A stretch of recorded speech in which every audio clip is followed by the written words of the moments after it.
উত্তম কুমার এই record প্লেয়ারে record বাজাতেন। আর এই যে রেডিও, এই রেডিওতে উনি দূরদর্শন এবং যার যার ওনার নিজের গান শুনতেন। আর এই জায়গাটা আপনারা দেখুন, এই জায়গাগুলোতে উনি জিনিসপত্র রাখতেন। আর এইখানটাতে ওনার সমস্ত কিছু ছিল। এখানে যিনি কেয়ারटेकर, आपका नाम क्या है? मेरा नाम है मोहम्मद जाबिर हुसैन। अच्छा, आप इसके बारे में थोड़ा बोलिए। उत्तम कुमार क्या करते थे? उत्तम कुमार यहाँ आके रहता था, मेरे फिल्म का शेयर करता था, गाना बजाता था यहाँ पर। আর ও গানা যে বাজাতা থা, হ্যাঁ। এই জায়গাটা সেটা এখনো পর্যন্ত ওখানে রয়েছে। আর এই সোফায় বসতেন উনি। हाँ সোফা, এই খাট, हाँ, আর এই সিঙ্গেল ওনার চেয়ার, ড্রেসিং টেবিল। শুটিংয়ের সময় আসতেন, এখানে থাকতেন। এটা হচ্ছে তোপচাচির কাছে, हाँ, कप्तान जी। তোপচাচির কাছে। এবং এই হুসেন সাহেব কিংবা উনি যখন আসতেন তখন অনেক মানুষজন সবাই কিছু हाँ, আসতেন। छोटा छोटा था। आप लोग छोटे छोटे थे, हाँ, छोटे छोटे तो आप देखे थे उनको? हमने देखे थे, तो पूरा चाचा सब देखे थे। चाचा साहब देखे थे। हाँ, अच्छा, तो आकर रहते थे। आके रहते थे। हाँ हाँ, तो वो उनका और भी आदमी लोग आते थे। हाँ, अब भी आता, अभी भी आता है। अभी भी आके उनका आदमी लोग आके रहते थे। তো এইটা হচ্ছে উত্তম কুমারের নিজস্ব বাড়ি এবং এখানে উনি থাকতেন। এগুলো সব এখন এই বাথরুম, এটা এখনো পর্যন্ত সেই গিজার রয়েছে, ওয়াশরুম। উনি এখানে চান করতেন এবং থাকতেন। এখন সবই অ্যাবান্ডনেন্ট অবস্থায় হয়ে পড়ে রয়েছে। আমি তোপচাচি যাওয়ার পথে এই জায়গাটা খুঁজে বার করে আপনাদের কাছে দেখাচ্ছি। একটা অদ্ভুত, এই ঘরে উত্তম কুমার নিজে বসতেন এবং নিজে শুটিংয়ে এই খাটে উনি শুতেন।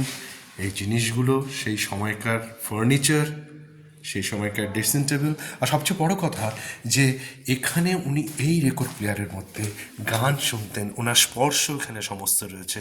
এবং আরও দিগ্গজ যারা আসতেন তারাও এখানে এসে এটা করতেন। এই সিস্টেমটাই হচ্ছে এইরকম, এই পুরো মিউজিক সিস্টেম ছিল সেই সময়কার।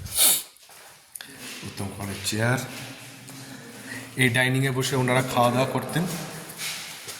এই ডাইনিংয়ে খাওয়া দাওয়া, সেই পাখা, সে ফার্নিচার, সমস্ত কিছু সেইভাবে রয়েছে। আমি প্রশান্ত আপনাদের কাছে এই জায়গায় নিয়ে এসে, অনেকে হয়তো এই জায়গাগুলো সেরকমভাবে দেখেননি, কিন্তু এই জায়গার একটা আমাদের বাঙালিদের একটা ভীষণ नॉस्टैल्जिया। उत्तम कुमार करते थे, देखे ना? हाँ हाँ, वो जो घर में रहते थे। हाँ, ये भी एक घर है क्या? हाँ, ये भी घर है। हाँ। अच्छा, इसका जो फर्नीचर है वो फर्नीचर तो चेंज नहीं किए? फर्नीचर तो ही है ना? चेंज हुआ है। अच्छा, ये जो शीशा आईना है, ये सब है तो? हाँ, ये है, अच्छा अच्छा। ये है। आपका क्या नाम है? अब्दुल कयूम। अब्दुल कयूम। रिटायरमेंट हो गया। हाँ, रिटायरमेंट हो गया, ठीक है, किंतु आप तो बहुत कुछ देखे हैं, सुने हैं। সেই সময়কার लाइटिंग स्टाइल, पाखा, पुरानो पाखा, সেই एक ही टाइप का सब कुछ है अभी।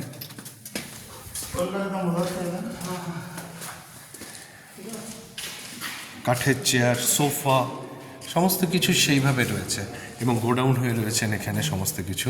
তা আমাদের যেটা হয়ে থাকে, প্রচুর পুরনো ফার্নিচার, आएगा तो नया चीज आएगा। এখন সব পুরনো आप भी यहाँ ফার্নিচার। ठहर सकते हैं सर। তো এই পুরনো ফার্নিচারের মধ্যে যে কত স্মৃতি ঢুকে রয়েছে, কত স্বনামধন্য মানুষ, বাঙালি মানুষের চিত্র পরিচালক, সিনেমা, যারা যারা এখানকার কলাকুশলী, নায়িকা, নায়ক, তারা এসে এখানে থেকেছেন। এর একটা অদ্ভুত, মনে হচ্ছে বাড়ির মধ্যে কিছুক্ষণের মধ্যেই সেই জিনিসটা আবার শুরু হবে। তো আপনাদের কাছে এই জিনিসটা আমি শেয়ার করলাম।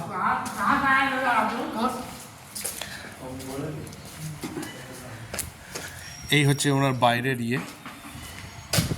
যে ঘরে থাকতেন। এটা তোপচাচি থেকে